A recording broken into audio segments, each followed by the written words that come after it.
সব সময় ব্রয়লার মুরগি দিয়ে কিন্তু চিকেন ফ্রাইটা করি, তো আজকে একদমই ভিন্ন। আসসালামু আলাইকুম, কেমন আছেন সবাই? সবাই খুব ভালো আছে। তো যেহেতু আমার বাবা ব্রয়লার খায় না, তো তার জন্য আবার আলাদা করো একটা ঝামেলা মনে হচ্ছে।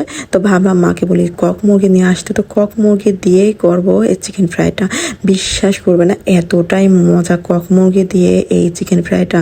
যখন মাখাচ্ছিলাম তখন এই মুরগিগুলো লম্বা লম্বা হয় না, রানের সাইজগুলো, তো দেখতে বেশ ভালো লাগতেছিল।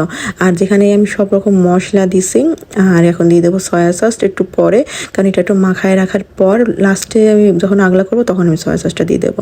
হয় না, লবণের পরিমাণটা একটু বুঝে দিতে হয়। তো এমন লাল টকা টকা করে বানাইছি, লাল লাল হয়ে গেছে একেবারে। এখানে তুমি একটু জাফরানও কিন্তু দিছিলাম কালারটা সুন্দর লাগার জন্য।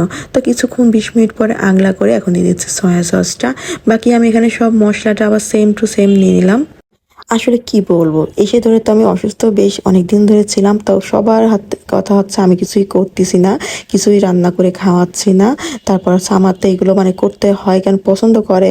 আর আমার ভাই মেয়েটা তো পিস লেগেই আছে, ওই চিকেন ফ্রাই না খেলে আমাকে যেতে দেবে না, এমন একটা অবস্থা। তো কি করার, করতে তো হবে, তাই না? তো এবার আমার কুষ্টিয়াতে এসে যেটা হয়েছে, আমার নিজেরই শরীর চলছে না, কেন জানি আমি অসুস্থই থাকতেছি অনেক সময়টাই ধরেই।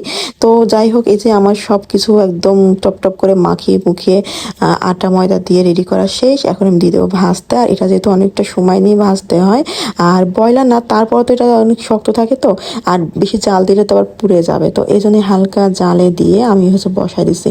রানের সাইজগুলো দেখতে কিন্তু আমার ভীষণ ভালো লাগতেছে। তো আমি এই যে ভাজাভাজি করতেছি, যেহেতু আছে এগুলো সন্ধ্যের নাস্তা, তো আমি বিকেলেই বসাই দিছিলাম। আর বসাই দিচ্ছি, আর ঘর একেবারে ময়ে ময়ে অবস্থা। তো এই যে আমার এক সাইড যেন হয়ে গেল, এটা আমি এখন তুলে ফেলবো। তার ফাঁকে এই যে পড়া ধুয়ে কখন এসে দেখি রান্নাঘরে চুপচুপ করে ঘিরান নিচ্ছে, বলতেছে আম্মা তার তখনই খেতে হবে, এমন একটা অবস্থা। আমি বকা লাগাইছি, যাকে যা পড়তে পাস পড়া থেকে ওঠ, তারপরে সে খাবি, এখনো হয়নি। পরে আবার আমি যখন চলে গেছি এসে দেখি নাড়ানাড়ি করতেছে, ও দেখতেছে শব্দ করে এখানে হয়েছে কিনা। কিন্তু আমি তো জানলা দিয়ে দেখে ফেলছি, আর আমার দেখে দিয়ে দৌড়, এমন দুষ্টু। পরে আমি বাকিগুলা ওইভাবে করে নিলাম। আর এই যে হয়ে গেছে, নাই ফেলবো, আমার ছেলেও কিন্তু খাবে। হ্যাঁ, তো আমি তো জানতাম না আমার বাবু খাবে বা ও খেতে পছন্দ করে এরকম কিছু, কিন্তু ঝাল ঝাল হয়ে গেছে, আর ও তো একটু ঝাল খায়, তো এই জন্য আর সমস্যা হয়নি। দেখতে কি সুন্দর লাগতেছে না, এতটা মজা ছিল, বললাম না, ব্রয়লার মুরগির চাইতো মজার মজা। তো এখানে কিছুটা আমি রেখে দিয়েছিলাম, সব আসলে ভাজি নাই, অনেক টাইম লেগে যাচ্ছিলো, আবার রাত হয়ে যাচ্ছিলো, বাবু ঘুমাবে, বাবু খাবে, তো ওর চিন্তায় আমি ভাবলাম যে মা, বললাম পরে আবার সকালে কয়টা করে দিই ওকে। তা আমার পুচু যে খেতে বসছে, তা আমি বলতেছে বাবা ঝাল ঝাল লাগছে, তোমার কি খাবে? সেও একটু খাবে, ওটাই ওর মুখে দিয়ে আর কি ভালো।